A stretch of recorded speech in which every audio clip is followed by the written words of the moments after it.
ఉదయం నుంచి రాజమహేంద్రవరం రూరల్ నియోజకవర్గం అదేవిధంగా సుమారు 4 గంటల నుంచి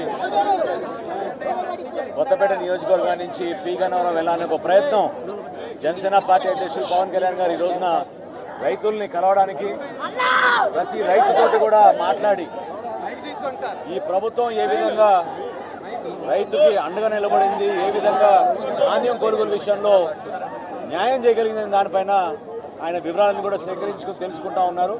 ప్రతి రైతును కలవాలనే తపనతోటి ఈరోజు ఈ యాత్ర ఉదయం నుంచి కూడా ఒక ప్రయత్నం చేస్తూ ఉన్నాం. ఇంకా కొనసాగించాల్సిన అవసరం ఉంది కాబట్టి ఇప్పటివరకు జరిగిన మా ప్రయాణంలో ఎంతో మంది రైతులు నష్టపోయిన విషయాలు, ఆర్బీకే కేంద్రాల్లో కొనుగోలు విషయంలో ఏ విధంగా ఇబ్బంది పెడుతున్నారు, ఏ విధంగా మిల్లర్లు బస్తాకి 200 రూపాయల చొప్పున వసూలు చేశారు, కష్టాల్లో ఉన్నప్పుడు కూడా ఇబ్బంది పెట్టే విధంగా ప్రభుత్వం నుంచి ఒత్తిడి తీసుకొచ్చి నిన్న పవన్ కళ్యాణ్ గారు వస్తున్న ఉద్దేశంతో రాత్రి ధాన్యం తరలించారు.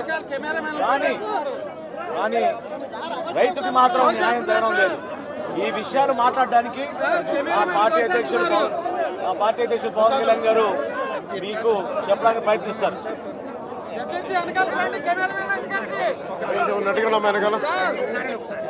అందరికీ నా హృదయపూర్వక నమస్కారాలు. ఈ ముఖ్యంగా ఈ అకాల వర్షాల వల్ల విపరీతంగా పంట నష్టం జరిగింది ఆంధ్రప్రదేశ్ రాష్ట్రంలో. దాంట్లో భాగంగా తూర్పుగోదావరి జిల్లాలో అమితంగా నష్టపోయిన వరి పంట వరి వేసిన రైతులు నష్టపోయారు.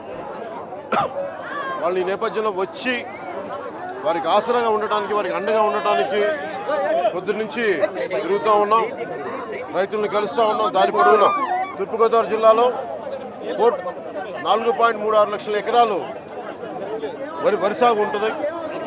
దాంట్లో దిగుబడి 14 లక్షల మెట్రిక్ టన్నులు. కానీ ప్రభుత్వం కొనుగోలు చేసింది కేవలం 2 లక్షల మెట్రిక్ టన్నులే. ప్రతి రైతు పొద్దున్నుంచి నాకు చెప్పే బాధ ఏంటంటే,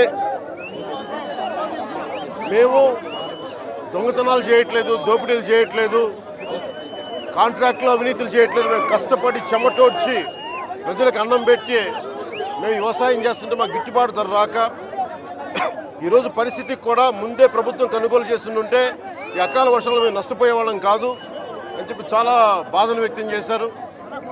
అలాగే వైసీపీ ప్రభుత్వం కూడా చేసేది ప్రతిపక్ష పార్టీలు వస్తే తప్ప కొనుగోలు చేసే పరిస్థితిలో లేరు. రాత్రికి రాత్రి మామూలుగా గోతాలు ఇవ్వలేదు, కానీ రాత్రికి రాత్రి కొనుగోలు చేయడానికి మటుకు గోతాలు వచ్చిన వీళ్ళకి. అసలు రైతు కన్నీరు పెట్టని రాష్ట్రం ఉండాలి, ఆ పరిస్థితుల్లో మేము ఉండాలని కోరుకుంటా ఉన్నాం. అందుకే ఈ రోజున ఆంధ్రప్రదేశ్లోని రైతులందరికీ, తూర్పుగోదావరి జిల్లా రైతులకి ప్రత్యేకంగా జనసేన తరపున మేము మనవి చేస్తూ ఉన్నాం. మీరు ధైర్యంగా ఉండండి, మీకు గిట్టుబాటు ధర వచ్చే వరకు మేము మీకు పోరాటం, మీకు అండగా ఉంటామని తెలియజేసుకుంటున్నాం.